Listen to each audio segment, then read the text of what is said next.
Walao eh, DAP going to lose seat in Penang ah. Wah, very happy.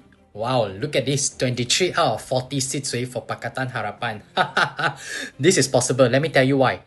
Let me tell you why 5 reasons I'm not voting for DAP in the next election. I'm a Chinese, I would not be voting for DAP because of 5 reasons. Why? Let me state it down here. Number one, the Teo Beng Hock case. What happened to it? Ever since DAP was in power, until today, they have not done anything to hold the people accountable. The MACC officer who investigated Teo Beng Hock, the people who has been put on the witness list and has high suspicions were not all charged. So what happened to those people?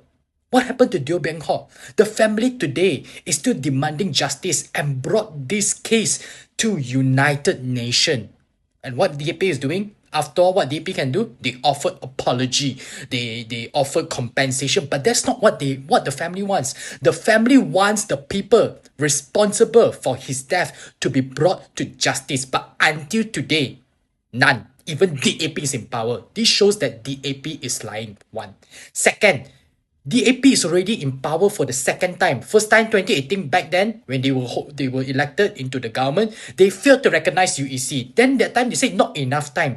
Now already going to enter third year. What are they doing?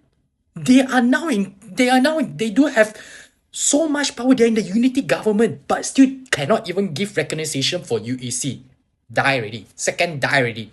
Third thing, why I'm not happy with DAP, it is because they last time promised that once they got into power, they will fight to make sure that the prime minister will not hold the portfolio together with the finance minister. What happened now? Ayo, different story. Now, Prime Minister Anwar Ibrahim is holding two portfolio, the Prime Minister portfolio and the Finance Minister. This is like a repeated case of 1MDB. The reason why we outcast Najib is because we don't want him to hold two portfolio. But right now, Anwar is still holding the same portfolio like what Najib is doing. This is like a repeated 1MDB. Somehow, we can see it. So if DAP back then can champion us not to have that, why are we still allowing Anwar Ibrahim to hold the position of finance minister and prime minister? What happened? Why DAP is not fighting for that when that is part of their reformasi? Fourth, why I'm not happy, it is because DAP. Fourth reason, it is because back then DAP championed that they are going to, to actually revise SOSMA, the act of SOSMA, or actually to get the government to actually drop this law. Why? Okay, this is because in SOSMA what happened is SOSMA, what happened is that the government, okay, they give the authority to the police to detain anyone without having the warrant, if not mistaken, without having the warrant, without having to go to court. They can just arrest anyone without having to get any approval. The police have the right to do that. And this back then, if you still remember, back in the 1990s, Lim Guan Eng and also his father Lim Kit Siang, they went to prison because of this ISA Act in relation to SOSMA. So that time Lim Guan Eng went to prison, He went to prison because that time there was a case where the Menteri Besar from Malacca, if not mistaken, he raped over a 15 years old girl. And what happened was that, and then Lim Guan Eng brought this up, and then after that the police wasn't happy and then brought him into the jail. Okay, this was what happened. But then Lim Guan Eng, he went to jail with his father Lim Kit Siang. Both of them went to jail. But until today, ever since they're in the government, twice already, they were in the government twice, they didn't put any effort to revise SOSMA or to drop SOSMA. At the end of the day, if you want to arrest someone, like in the US, you want to arrest someone, you need to make sure that you have a warrant.